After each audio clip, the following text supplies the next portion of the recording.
We're all looking ahead now to the general election in November. We have our answers in terms of matchups on the ballot. Maine's 2nd Congressional District, we know that Austin Theriault is going to be challenging the incumbent Jared Golden. We are in the arena. Thank you so much to the three of you for being here on this Sunday. Always good to see you. Let's start with this race. We have our answer now, and we're racing towards November. Yeah, the Golden-Theriault race is going to be the one that gets a lot of national attention, not just local attention. Phil, how do you see it shaping up? Well, I think Theriault's got the advantage of the track record of President Trump winning that electoral college vote twice, so there's already some built-in momentum. Trump has already endorsed Theriault. I think that's going to bring a lot of organization and financial resources. So he's going to have the energy and the fuel to run a campaign. The key is, what's his message that will distinguish him from Jared Golden, that the 2nd District will vote for him. And I think that message, as you talked about on our podcast, really has to be telling his story. Who is he?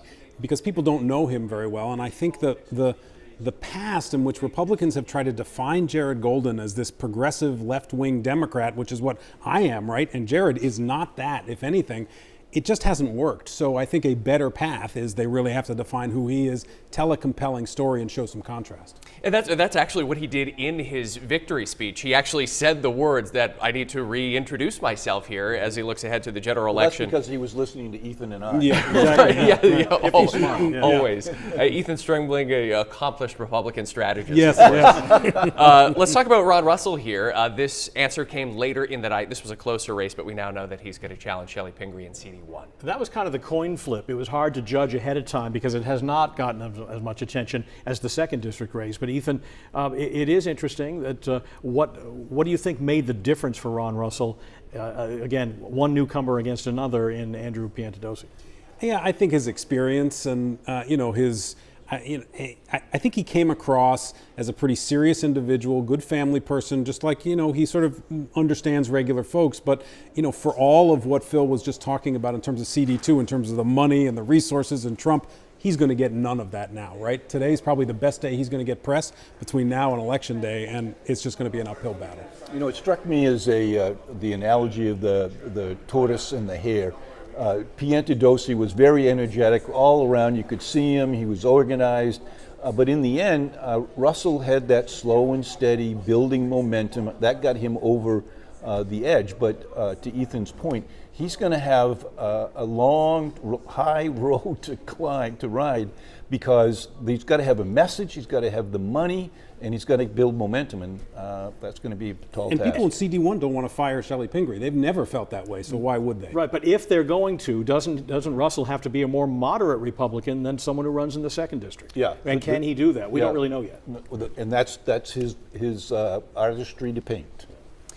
Some news breaking about 12 hours after the race in Maine's 2nd Congressional District was called. Representative John Andrews in the state legislature posting on Facebook that he is resigning. We know that he was involved in the campaign for Mike Sobolewski. He accompanied him for a number of interviews. But he posted on social media, he said that he can't be part of anything that supports Austin Theriault, also saying that he is owned by the swamp. That's surprising. That's kind of shocking to use as your reason for leaving the legislature before you're officially done. Yeah, after he's cashed all the checks, now all of a sudden he's going to leave. But, that's one of those kind of posts that you give to your campaign advisor, and your campaign advisor says, let's sleep on that for another 24 hours. That was not good. No. He's not running for election, so it's not as though there's now an open seat that was just given to the opposition party. Sounds like there was a lot of emotion on election night that spilled over into a hasty decision. Does it speak to some bitterness between these two camps that has to be resolved? No question about it. There always is. The bitterness wasn't necessarily public-facing. Austin Theriault thanked Mike Sobolewski and his campaign staff at his victory speech, so looking forward to learning more about that. Let's talk about some of the state legislative races. Waterville with the Democratic primary we're focused on, and an interesting outcome here. That was something new because you had an incumbent who was a pro-life Democrat against a newcomer, Cassie Julia, who is a pro-choice Democrat, and Planned Parenthood stepped in to play a role, Ethan.